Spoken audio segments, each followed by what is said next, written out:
Loomisgod here, and from around October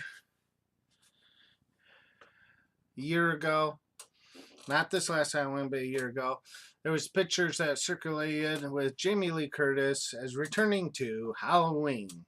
Got real excited for it and thought, okay, cool. Then I heard that the story was gonna exclude all the other sequels and only have the first one. And I was like, okay, I'll give it a try. I'm not one of those people that are like, oh, you can't touch nothing. You can't make it different. I'm not one of those types. So I'm pretty open to new ways, new tryings of things. And so the movie came out, and unfortunately, I had no one that would go to the movie theater with me. And I do not like going into movie theaters alone. And because a lot of the people that I know that I'd go to a movie with, such as my sons and everything, they're just not into horror movies, which is fine. So I was waiting patiently for it to come out, and Halloween came out. I heard a lot of hype, a lot of people calling it one of the best horror movies that has come out in decades, especially for a slasher movie. So I was real hyped. I even bought it in the 4K, which is just so I can see the blood and everything. So we punched it in. Here's the results. And did the hype live up to what I saw? Let's start off. This is movie is takes place after how not after Halloween one, but 30 years after. I think it's 30 years after Halloween, and Jamie Lee Curtis's Laura is growing up, and well, way past growing up. She's a grandmother, and early in her first child was taken away from her because she was teaching her survival and shooting guns. So DHS came and picked her up. Yes, you don't want to teach your kids how to shoot a gun. DHS will come and get your kids. But anyway, so I watched this movie, and that was the script and everything, and I really enjoyed this movie. I liked some of the tributes that were to John Carpenter, and by the way, the music is done by John, and that was the original director of Halloween, and there was a lot of camera shots that were homage to him, and that was awesome too. So anyway, Michael Myers escapes from the asylum while he's being transported to another high captive security asylum. And he's being transferred, and no one will ever see him. So these two reporters set out to interview Michael Myers, and they're granted the privilege to talk to a psychopath. And they walk in there, and it's in this open yard, and all these guys are chained to these big, great concrete blocks, and they come up to Michael Myers, the guy, and they can't step in a square area because the chains only reach up to there, so they can't get hurt.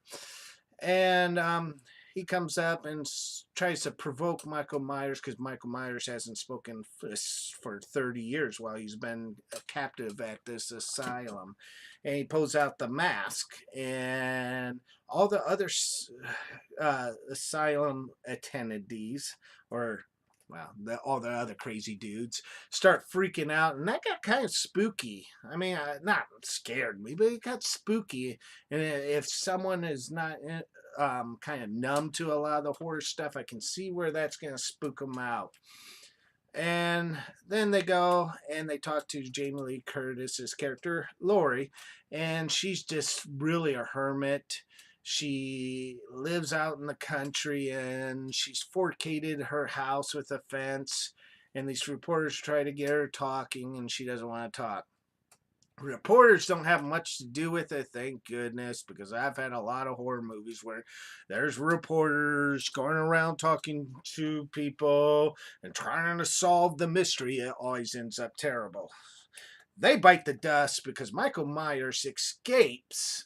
The bus tips over, a bus accident. Michael Myers started taking over the bus, and it falls out, and it's real cool, the scene where this kid is going hunting with his dad, and they see this bus wreck, and that can be a little spooky for people. So the spooky moods were here for people, and I can see how, like I said, if people aren't numb to it, are going to get spooked out. But anyway, they get killed, and then Michael Myers makes a trip and finds the journalist that has his mask, and Mask and Michael are reunited. Awesome. Some good kill scenes in between there. Real awesome stuff, spooky stuff.